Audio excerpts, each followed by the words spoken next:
Hello, कैसे हैं आप सब। आज संडे है और एक बार फिर से लर्न इंग्लिश विदाउट रूल्स के weekly special session comment box में आप सबका स्वागत है। ये सेशन आपके क्वेश्चन के आंसर के लिए ही डिजाइन किया गया है और इसे इसी उद्देश्य से लाया जाता है।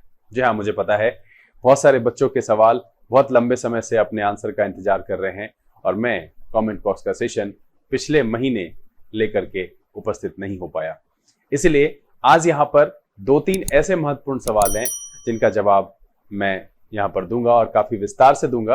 वैसे बच्चे जिन्होंने इस सेशन को देखना शुरू किया है और अब तक मन बना चुके हैं कि अरे यार ये वीडियो मेरे काम का नहीं है और वो वापस जाना चाहते हैं, तो मैं उनके लिए विशेष करके बता दूं कि वो जो 2-3 सवाल है वो एग्जामिनेशन के पॉइंट ऑफ व्यू से, आपके इंग्लिश नॉलेज के पॉइंट ऑफ व्यू से बहुत महत्वपूर्ण है। बेसिक है बट थोड़ा सा ट्रिकी है, तो उस सब सवाल का भी विस्तार से यहाँ पर हम जवाब देंगे। साथ में और सारे कमेंट्स भी है, आपके क्या मंतव्य है, आप क्या बदलाव चाहते हैं, उन सब पर सारे कमेंट्स को शामिल करेंगे जितना हम शामिल कर सकते हैं। सेशन को ठीक उसी तरीके से शुरू करेंगे लेटेस्ट कमेंट से। हम पिछले कमेंट बॉक्स में जितने भी महत्वपूर्ण कमेंट्स होंगे एक एक करके कोशिश करेंगे शामिल करने की। चलिए सेशन की शुरुआत करते हैं और यहाँ पर जो कमेंट्स है सबसे रिसेंट का है और ये 4 घंटे पहले आज ही का कमेंट है, जिसमें इरफान ने लिखा है, आई अप्रिशिएट सर। बहुत बहुत धन्यवाद इरफान। इरफान को फिलर्स के सेट 5 में 7 आउट ऑफ 10 है। अच्छा है आपके लिए इरफान। आप जो है शुरुआती दौर में आपने तैयारी शुरू ही की थी और लॉकडाउन हो गया जिस वजह से तैयारी पूरी हो नहीं पाई है। ठीक है, आपने ये भी लिखा है कि I didn't get more marks because of vocab, lack of vocab, but I tried my best. बेहतर है ये, आप अगर ट्राई करते हैं उस दौरान जो मैं एक्सप्लेनेशन आपके सामने रखता हूँ, और फिलर्स में तो खास करके आपकी जो वोकैब है वो इम्प्रूव होती है, नए नए वर्ड्स वहां पर सीखने के लिए मिलते हैं, तो उस लिहाजन ये बहुत जरूरी हो जाता है। सज्जाद अहमद ने लिखा है, respected sir, kindly make video how to change the sentence having the verbs, recommend, advise, suggest, propose etc into indirect speech, reported speech. Sajjad भाई, सबसे पहले तो मैं आपको यहाँ पर बता दूं, आपको बहुत बहुत धन्यवाद कि आप इस चैनल से जुड़े हुए हैं। नरेशन के लिए वीडियोस बनाई जा चुकी है, प्लेलिस्ट में वो अवेलेबल है और इन सब पर काफी विस्तार से मैंने वहां पर चर्चा की है और नरेशन वहां अंतिम चरण में है। चूंकि लॉकडाउन हो गया था, मैं स्टूडियो नहीं जा पा रहा था, इसलिए वो वहीं रुका हुआ है अपने अंतिम चरण में। 1 या 2 सेशन के बाद में वहां पर एरर कैसे बनाते हैं नरेशन का वो डिस्कस करने वाला था, फिर नए चैप्टर की शुरुआत होती। अनफॉर्चुनेटली लॉकडाउन हुआ, इसीलिए मैं आपको कहूंगा कि इसी चैनल के प्लेलिस्ट में चले जाइए। नरेशन एक प्लेलिस्ट है, वहां पर शुरुआत से कि नरेशन है क्या, क्यों पढ़ते हैं, क्या जरूरत है और डिफरेंट जो कैटेगरीज के सेंटेंसेस है उसको कैसे बदलते हैं, विस्तार से उसकी चर्चा की है वहां पर। आप उसको देखिए। फिर भी कोई दिक्कत रह जाए तो नीचे कमेंट बॉक्स में लिख करके मुझे बताइएगा। नैना ने लिखा है, thank you for the new session sir, it is helpful for our upcoming examination. बिल्कुल, ये जो सेंटेंस स्टार्टर्स है ये पूछा जाता है और वैसे भी अंडरस्टैंडिंग इंप्रूव करनी है तो इस तरह के सवाल का सामना आपको करना पड़ेगा। इरफान, आपको बहुत बहुत धन्यवाद, कोशिश करते रहिए। नैन्सी ने लिखा है, I admire your teaching skill. Thank you sir, बहुत बहुत धन्यवाद। आपको टीचिंग स्किल अच्छी लगती है, आप सीखते रहें और उम्मीद करता हूं कि आप रिजल्ट भी ला पाएं, आप अपने लेवल को उस जगह तक ले जाएं। अगर कोई दिक्कत हो कोई भी सवाल हो, मन में कोई दुविधा हो तो आप नीचे कॉमेंट में लिखिए, कोशिश करेंगे कि हम उसका निदान लेकर के आपके सामने उपस्थित हों। पूजा सिंह ने लिखा है, प्लीज सर कंटिन्यू सेशन। बिल्कुल, मैं कोशिश में लगा हुआ हूं कि सेशन को कंटिन्यू किया जाए। ऐसे कुछ न कुछ वजहों से गैप रह जाता है, ऑल्टरनेट हुआ है। इस वीक में भी 3 ही सेशन उपलब्ध करा पाया हूं। मैं कोशिश करता हूं कि सेशन को कंटिन्यू किया जाए। इरफान, बहुत बहुत धन्यवाद। नैना ने लिखा है, ये एरर स्पॉटिंग का मॉक टेस्ट है, nuance details related to each and every question, I didn't know many of concepts in this session. देखिए, ये जो एरर स्पॉटिंग का मॉक टेस्ट है ना, प्रीवियस ईयर के एरर का जो सेशन मैंने कराया था उसमें लगता है 44 या 45 एपिसोड्स थे। उसको करने के बाद अगर आपने उसे कर लिया, अगर आपने नहीं किया है तो आपको करना चाहिए। आप किसी भी लेवल के हैं, अगर आप एग्जामिनेशन के लिए एलिजिबल हैं, आप एग्जामिनेशन दे रहे हैं, तो आपको उसे बनाना चाहिए। वैसे बच्चे जो इस उम्मीद में हैं कि मुझे एग्जामिनेशन देना है, तो हर दिन आप एक सेट ले सकते हैं, उसको सामने सॉल्व कर सकते हैं। चूंकि मैं वहां पर डिटेल एक्सप्लेनेशन बताता हूं, उसके पॉइंट को नोट डाउन कर सकते हैं। इस तरीके से भी तैयारी की जा सकती है। या तो आप पढ़ करके फिर आइए, या अगर आपके पास समय नहीं है तो आप क्वेश्चन को सॉल्व कीजिए। उस आधार पर जो आपको पॉइंट्स मिलते हैं, जो ग्रामेटिकल नॉर्म्स मिलते हैं, उसको अपने पास सहेजिए और इस आधार पर भी आप अपने मार्क्स को इंप्रूव कर सकते हैं। इनफैक्ट कई बच्चों ने तो ऐसे रिजल्ट भी लिया है। तो आप भी कोशिश करते रहे, कोई दिक्कत नहीं है। मैंने पहले भी कहा है कि आप 5 आउट ऑफ 10 है, बहुत अच्छा है आपका लेवल। आप भी नए बच्चों में से हैं जिन्होंने रिसेंटली ही तैयारी शुरू की है, तो खैर घबराने की कोई दिक्कत नहीं है। जब कंसेप्ट्स आपको पता नहीं होगा, ग्रामेटिकल नॉर्म्स नए होंगे, तो बिल्कुल उससे जुड़ा हुआ जो सवाल होगा उसमें गलती होगी। और अब जो आपने सीख लिया है इस सेशन में, इसके बाद उस पर अगर सवाल पूछा जाएगा तो आपको गड़बड़ी नहीं होगी। Kazim Ali, thank you sir, आपको भी बहुत बहुत धन्यवाद काजिम अली जी। नैना सिंह ने फिर लिखा है, difficulties which I faced is that in some question I am able to pick only one correct answer. देखिए मल्टीपल ऑप्शन जहां पर होता है वहां थोड़ी परेशानी होती है। एरर वाले में भी कोशिश कर रहा हूं मैं कि अब आगे जो सेट आएगा, वैसे बहुत सारे कंसेप्ट मुझे बताने हैं, उसके बाद मैं मल्टीपल एरर वाला भी क्वेश्चन वहां पर लेकर के आऊंगा। नीतीश ने गुड मॉर्निंग लिखा है, good evening to all of you. Nancy Agarwal ने लिखा है, got a new concept about doubt and doubtful. बिल्कुल वो ऐसे मैंने क्लास में पढ़ाया था, शायद आपके जहन में नहीं रहा हो। डाउट और डाउटफुल पर सवाल अक्सर पूछा जाता है। शर्मा जी का सवाल देखिए, ये सवाल बहुत ही महत्वपूर्ण है। शर्मा जी ने लिखा है, सर मेरा एक क्वेश्चन है कि I get him to pluck these flowers. Sir इसमें डाउट ये है कि कॉजेटिव वर्ब में जो है प्रेजेंट इंडेफिनिट में है। यहां पर इनका सवाल क्या है, सवाल को मैं लंबा नहीं करूंगा। यहां पर I get him to pluck these flowers, देखिए इनका जो सवाल है, I get him to pluck these flowers. I get him to pluck these flowers. देखिए ये इनका एक सवाल है। इनका जो सवाल है, इनका ये कहना है कि क्या जो पॉजिटिव वाला सेक्शन है वो हमें हमेशा स्टैटिक रखना है, इसमें क्यों नहीं बदलते हैं, ये क्यों स्टैटिक रहता है। तो देखिए एक्चुअली मेरा सेंटेंस जो है वो इतना है।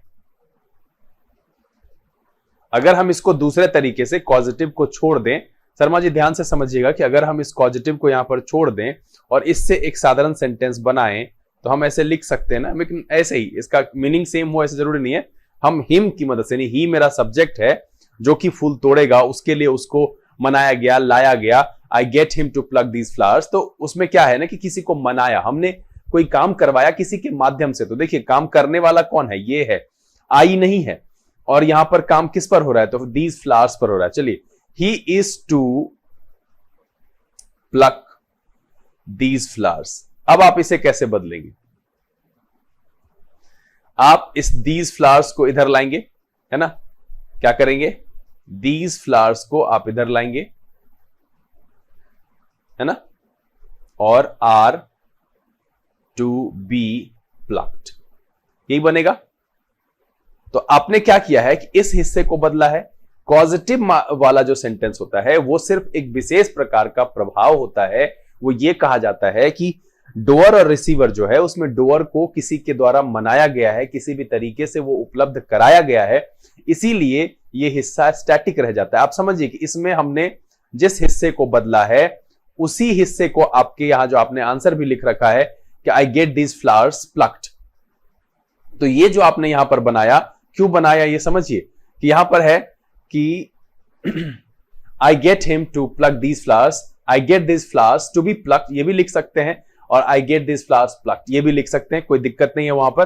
तो मुझे लगता है कि अब आप इस बात को आसानी से समझ गए हैं कि पॉजिटिव वाले सेक्शन में एक्चुअली हम एक्टिव पैसिव कहां बदलते हैं। देखिए ये मेरा डोअर है, एक्चुअल डोअर ये है इस सेंटेंस में, और ये कौन है, ये रिसीवर है। आपको पता ही है कि एक्टिव पैसिव जो है इसी में हम जो डू फॉर्म वाला होता है, मतलब डोअर को सेंटेंस के शुरुआत में रखे हैं, उसमें क्या करते हैं कि हम रिसीवर से सेंटेंस की शुरुआत करते हैं। एक्टिव पैसिव का बेसिक जो कॉन्सेप्ट है वो यही है कि हमें रिसीवर से सेंटेंस की शुरुआत करनी होती है, तो वो पैसिव होता है, और अगर वो डोअर से शुरू हुआ है तो वो एक्टिव होता है। अब यहां पर क्यों हम आई गेट को नॉर्मल रखते हैं, क्योंकि वो एक एडिशनल है, वो उसमें एक जानकारी जोड़ रहा है कि भैया ये डोअर खुद नहीं कर रहा है, किसी से प्रेरित है, किसी के द्वारा जो है वो मोटिवेटेड है, किसी के द्वारा लाया गया है, किसी के द्वारा मनाया गया है। I get him to pluck these flowers, तो यहां पर जो है एक्चुअल जो डोअर है वो हिम है, और इसीलिए जो पॉजिटिव का शुरुआत वाला हिस्सा है वो हम स्टैटिक रखते हैं। देखिए सिंपल सी बात है, सेंटेंस में जब आप एक्टिव से पैसिव बदलते हैं तो कई तरीके से बदलते हैं। कई बार पहले हिस्से को स्टैटिक रख के दूसरे को बदल दिया जाता है, कई बार पहले को बदल के दूसरे को स्टैटिक रख देते हैं और कई बार दोनों हिस्से को बदल देते हैं। तो सिंपल सी बात है कि यहां पर पहले को रखे हैं क्योंकि पहला वाला का जो काम है वो ऐसा कुछ भी नहीं है। नॉर्मल जो रिसीवर एंड डोअर का पेयर है वो मेरा दूसरे सेंटेंस में पूरा है, जो कि मैंने इसको एक साधारण सेंटेंस में आपको बदल करके सब्जेक्ट के तौर पर एक नॉर्मल कन्वर्जन करके दिखाया कि आप अगर ऐसा रहेगा तो क्या करेंगे। सेम कहानी ऊपर भी लागू होती है। जो एक्टिव टू पैसिव कन्वर्जन का बेसिक कॉन्सेप्ट है वो कहीं पर भी नहीं बदलता है। उम्मीद है कि मैं आपको जो आपकी परेशानी थी वो उसको समझा पाया होऊंगा। अगर आपके मन में फिर भी दुविधा रह जाती है, कुछ और पूछना है, जैसा कि आप डिटेल में सवाल पूछते हैं, वो मुझे बहुत पसंद आया, तो आप फिर से जो है आप पूछ सकते हैं। कोई दुविधा रह जाए नीचे कमेंट में लिख करके, या फिर नए चैप्टर में नए जो आप आगे पढ़ते हैं उसमें भी कोई परेशानी है, बिल्कुल आपके सवाल का स्वागत है, हम उसका निदान करेंगे।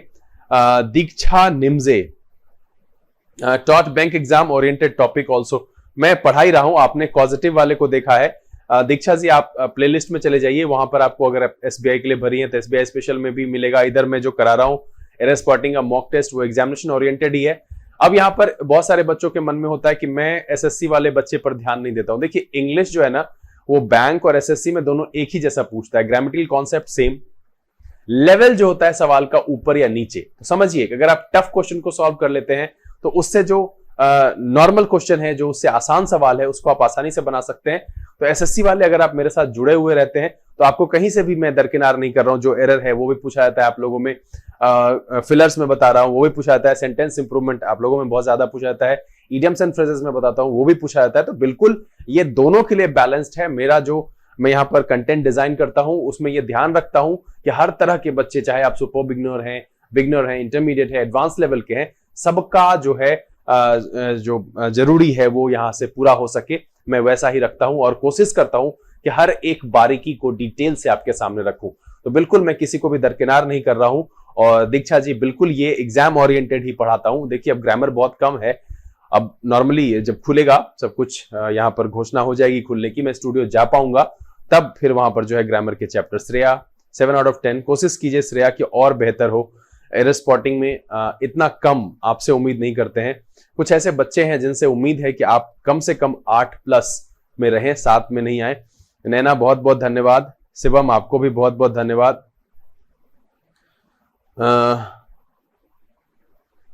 हाँ, इडियम्स एंड फ्रेजेस के सेशन नहीं आए हैं। मैंने सवाल पूछा था सबसे कि 5 पुराने इडियम्स एंड फ्रेजेस पर आधारित क्वेश्चन पूछे जाएं और 5 नए क्वेश्चन में जो है नए इडियम्स एंड फ्रेजेस को रखे जाएं और वहीं पर उसका डिटेल किया जाए। बिल्कुल उसी तरीके से हम अगला एपिसोड डिजाइन करके आपके सामने रखेंगे। शिवम आपको बहुत बहुत धन्यवाद। सुप्रिया ने एक सवाल पूछा है, 2 + वर्ब 1 + ing का यूज बता दीजिए। सुप्रिया इसे मैंने कई बार बताया है। देखिए 2 + वर्ब 1 + ing, देखिए 2 जो है ना ये 2 तरीके से काम करता है। एक करता है प्रेपोजिशन की तरह, ठीक है।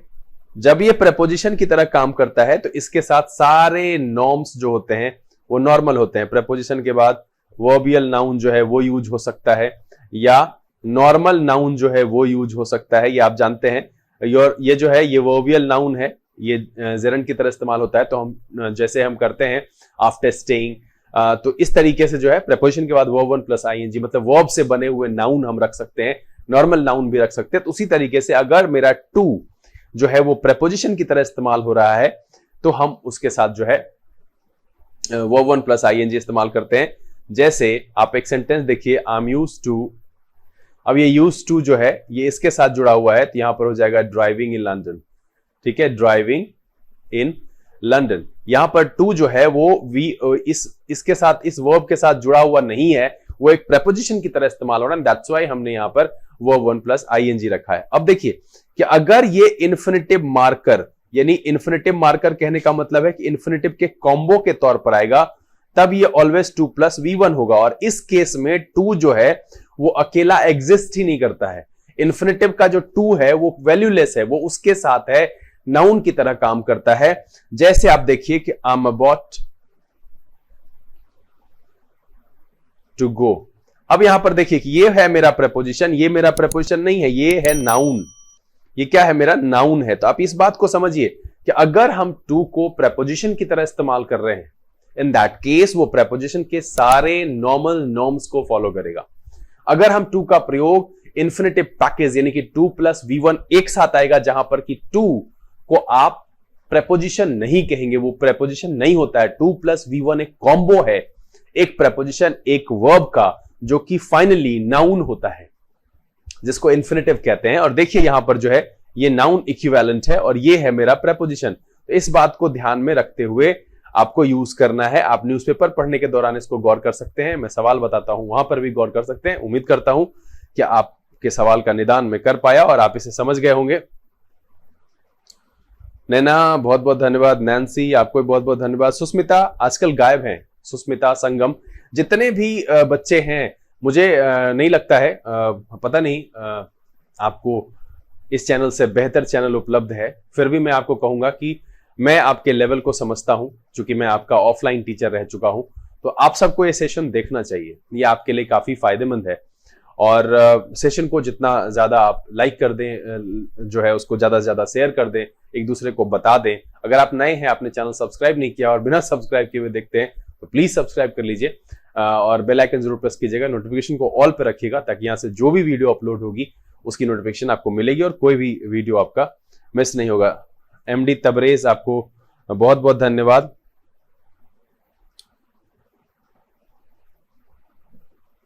नैन्सी आपने लिखा है got to learn many new things. बिल्कुल, एरर स्पॉटिंग वाले में हर दिन, जैसा कि मैंने आपको कहा है, सबके लिए बोला है कि हर एक लेवल के बच्चे को कुछ ना कुछ नई जानकारी मिलेगी।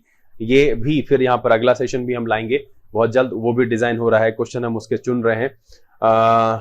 सुस्मिता आपको बहुत बहुत धन्यवाद। नॉट ओनली बट ऑल्सो का वो कंसेप्ट बिल्कुल नया है और उस पर सवाल पूछा जाता है आजकल, इसलिए वो बहुत जरूरी था बताना। इरफान आपको बहुत बहुत धन्यवाद। विवेक कभी कभी दिखते हैं बट आपको रेगुलर रहना चाहिए, आपको भी बहुत बहुत धन्यवाद। रंजीत कुमार सिंह ने लिखा है नरेशन का भी वीडियो। बिल्कुल, नरेशन का, ये पॉजिटिव वाले पर आप पैसिव में देख रहे हैं। रंजीत जी आप प्लेलिस्ट में चले जाइए और मुझे लगता है 15-20 वीडियो है नरेशन में, जहां जीरो से, मतलब उसके इंट्रोडक्शन से शुरू करते हुए हमने एक एक बारीकी को ध्यान में रखते हुए पढ़ाया। बहुत आसानी से सीख जाएंगे। परेशानी हो तो आप नीचे सवाल मुझे लिख सकते हैं, कोशिश करेंगे कि हम उसका जवाब आपको दें। अनामिका ने लिखा है कि अनटिल अनलेस में डाउट था, क्लियर हो गया। आप ऐसे बने रहिए, बिल्कुल जो डाउट है आप चाहे तो लिख भी सकते हैं, और वैसे मैं कोशिश करता हूं कि अपनी तरफ से ही कि सारी बातों को जो है पूरी बारीकी के साथ आपके सामने रखा जाए। राजेश सिंह जी ने लिखा है parts of speech, synthesis, transformation, infinitive, Geraint, participle सब बताएंगे, लेकिन समय लगेगा। अभी एग्जामिनेशन का समय है, इसलिए मैं थोड़ा सा एग्जामिनेशन के पॉइंट ऑफ व्यू से जो है सेशंस ला रहा हूं, और मैं यहाँ पर बच्चों की जरूरत को समझने की कोशिश करता हूं और उस आधार पर रखता हूं। और वैसे भी ग्रामर के सेशंस भी बीच में आते रहते थे, मैं उसे कभी छोड़ा नहीं, लेकिन अब 2-3 महीने से लॉकडाउन है और मैं स्टूडियो तक जा नहीं पा रहा हूं, मैं ये अपने रूम से शूट करता हूं। तो यहाँ पर व्हाइट बोर्ड अवेलेबल नहीं है और उसके लिए मैंने पहले ही बताया है कि थोड़ी सी कैमकॉर्डर को लेकर के उलझन है, वो ठीक हो जाएगा तो बहुत जल्द हम फिर उसको शुरू करेंगे। राजेश जी आप परेशान नहीं होइए, हम सारी चीजें यहाँ पर बताएंगे और काफी एडवांस लेवल में बताएंगे। नैन्सी आपको बहुत बहुत धन्यवाद। 10 आउट ऑफ 10 है, बट इसको मेंटेन करें, बहुत जरूरी है। आपने लिखा है ट्राई टू इम्प्रूव। बिल्कुल इम्प्रूव करने की जरूरत है, आप इसको इम्प्रूव करते रहें। और आज के लिए इतने ही कमेंट्स थे। सभी बच्चे जो भी यहाँ पर सब्सक्राइब करते हैं, नहीं करते हैं, सबसे बस इतना ही कहूंगा कि आपके सब्सक्राइब कर देने से वो मेरे लिए जो है, आप समझ लीजिए कि आपके तरफ से दिया गया एक मनोबल है, एक प्रेरणा है, जो मुझे प्रत्येक दिन किसी भी परिस्थिति में बाधित करता है कि नहीं सेशंस लाना चाहिए। और कहीं ना कहीं अगर लाइक कम होता है, मैंने पिछले दिन आपसे कहा था कि 50 लाइक्स आप करें कम से कम। बिल्कुल, आप जितने लोग हैं उस पर लाइक जरूर कर दीजिए, शेयर कर सकते हैं तो शेयर कर दीजिए, वीडियो को शुरू से अंत तक देखिए, भगाइए नहीं। ये सब ऐसी चीजें हैं जो आपके लिए अच्छे अच्छे सेशंस लाने पर मुझे मजबूर करती है। समय यहाँ से बिता लेने का, संडे है, घर में रहिए, एंजॉय कीजिए, पढ़ते जरूर रहिएगा क्योंकि 1-2 दिन में फ्री है SBI का, भूलिएगा नहीं। बाकी अगले दिन यानी कि कल एक रोचक एपिसोड के साथ आपके सामने उपस्थित होंगे। तब तक के लिए लर्न इंग्लिश विदाउट रूल्स के सेशन से this is BK Singh signing off. Keep reading, keep practising. Thank you, God bless you.